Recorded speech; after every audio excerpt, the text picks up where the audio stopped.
Hey guys, here today with another Shirogoro knife video. Today we have in front of us a full custom RQ36.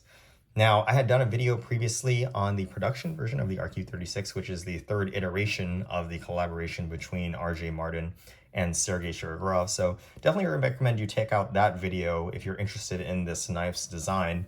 I want to really talk about what makes the custom special, obviously. And I wanted to just say thanks to Sean, my friend, for allowing me to take a look at this knife so I could provide this video for you. This knife was made available at CCKS Spring 2023, a show that just happened recently. It was available for auction, and he was lucky enough to snag it. So it's right here. Again, just want to say thanks. But anyways, let's go ahead and take a look at the coin, first of all. And as you can see here, we have the name of the knife, the RQ36. This is number 3 out of 6. Coincidentally, also a prototype, which we'll see engraved into the inside of the liners. The blade is a scratched mirror finish M398. The handle is made out of Zerk mokume for the bolsters and bronze carbon fiber for the rear handles. And the pivot system here is double row roller bearings. You can see here that this knife was also made in 2023 in February, which matches along with the timeline of the CCKS Spring Show. Now, again, I don't want to really go too much in depth about stuff I've already covered in the production RQ36 video, but I did want to mention the blade length just one more time here. Now, the workshop does say that the RQ36 and the Russian overkills in general have this 100mm blade, but due to the way that it's set up and how they measure the blade with, I believe, starting from the pivot, you actually do get less cutting edge with the Russian overkill design compared to the F95 here. You can see F95 is just a hair over 4 inches, or pretty much 4 inches, while comparing that to the RQ36 edge to edge here, we're pretty much getting just a tad under 4 inches here. But anyways, let's go ahead and talk about the blade here. This wonderful scratched mirror M398 blade. Try not to capture too much of my face or any of my recording equipment here, since I know you guys want to see the details on the knife. But the scratched mirror finish, Sergey does have a couple of mirror finishes. He has the smoky mirror, which is the blade finish that we see on my F7 here. And we have the scratched mirror, which is basically Sergey taking the knife, the primary bevel of the blade, to a full mirror and then adding some scratches onto it. Might seem sacrilegious for some people, but this is pretty much probably the best configuration for a knife that you're going to use. You're pretty much, any scratches that you're going to put on this is pretty much going to look like any of the other scratches on the blade. And at the off angles and from far away, you still get that mirror effect. So it's quite an interesting blade finish. I believe this is the first time I've had a scratched mirror knife here on the channel to take a look at. But anyways, the rest of the blade configuration, we have M398. This is a 3mm blade stock, which is quite interesting. Taking a look at a soft overkill here, you can see that we have a 4mm blade stock for the soft overkill and the 3 over here on the RQ36 full custom. The production version of the RQ36 coincidentally had a 3.5mm blade stock, which is kind of the middle road of both of them, of course. And Sergey has really been on this trend of making really thin knives. You know, the Mini Quantum, the Titanium, they've all been this 3mm blade stock. And so it's interesting to see that even the RQ36, a collaboration design, is also again this super thin blade stock. I did have a video on a full custom titanium frame lock RQ30 Russian overkill. I believe that one had Zerkutai. If you're interested, I have that review on my channel. And that one was a 4mm blade stock as well. So it's interesting to see how this knife has slimmed down. But anyways, you can see here we also have satin flats. Of course, that is something that is on the production knives as well. But really, really nice contrast and combination with the full mirrored flats, or sorry, full mirrored bevel here. Also, you can see the logos of both of the makers. Here on the show side, we have Sergey's logo, and then on the lock side, we have RJ's logo here as well. Something that also changed that I had noticed is that the rows of jimping on the top of the blade of that signature RJ hump has been reduced to 2 rows on the full custom RQ36. On the production version, and also every single other iteration of the Russian overkill design that I've seen has had the 3 rows of jimping, as you can see here on this soft overkill. I believe even the full custom Russian overkill that I had done a while back also had 3 rows of jimping. So very curious to see why that has been reduced here, especially since if you take a look at RJ's original design, it would make more sense with 3 humps, but perhaps maybe Sergey had found something a little bit aesthetically pleasing with this kind of 2 rows of jimping arrangement here. Now, of course, every single facet of this blade has been finished. We have satin finishing on the top of the blade spine and also on the pivot area, sorry, the flipper tab area as well. Really, really nice. Taking a look at the handle here, we have that zirconium mokume bolster here alongside with the marble carbon fiber for the rear scales. This is pretty much the same carbon fiber that we had seen on the Custom Division Hati bronze. So we have this marble pattern here with this bronze dust.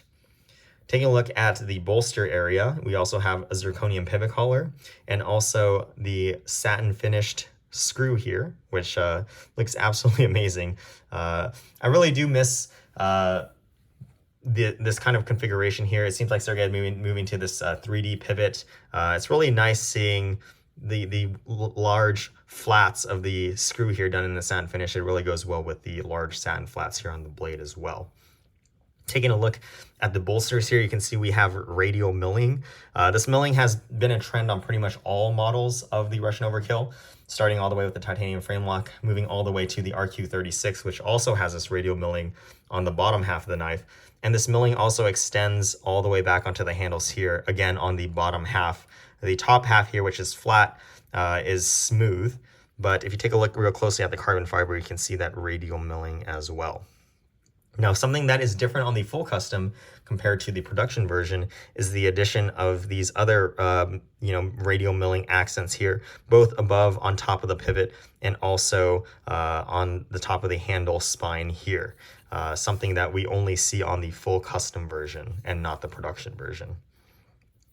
Of course, another thing that we see on the full custom version is the use of the duck foot screws here. These are done in zirconium.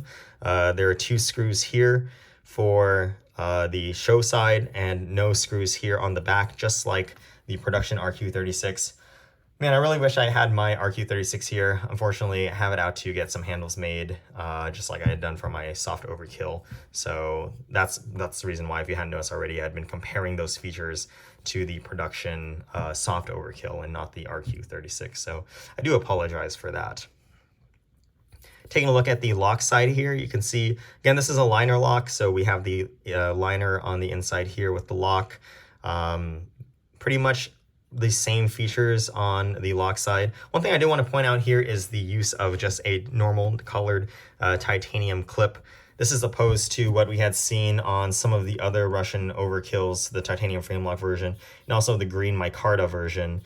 This darkened blue titanium backspacer and clip, we have just a normal plain colored titanium clip here. Taking a look at the backspacer, we also have this mokume done with that cross cut, so you can see the layering here. Really, really nice layers of the zirconium and copper, and of course matches perfectly with the bolster here.